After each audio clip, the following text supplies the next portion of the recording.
Raúl Guti ha sido el encargado de presentar hace unos minutos la nueva camiseta del Real Zaragoza.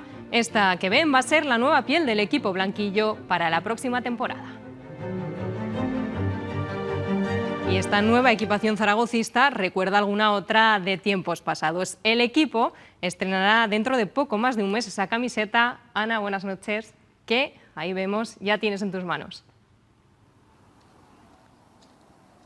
Sí, aquí tenemos en mis manos, esta va a ser la nueva camiseta del Real Zaragoza. No es una réplica, como decimos, pero sí que es cierto que se puede asemejar bastante a algunas de las camisetas de los 80. Algunos de los detalles más significativos de esta camiseta es que, por ejemplo, en la parte frontal se puede percibir un fondo como ajedrezado. La base es blanca, también destaca el azul celeste que se incluye en el cuello tipo polo, que por cierto también tiene un botón. Y de nuevo se vuelve también a incluir una frase del himno zaragocista, en este caso es de nuestro Aragón, y un detalle que está gustando y mucho: en la parte inferior izquierda se recoge un dibujo de las 3 provincias aragonesas.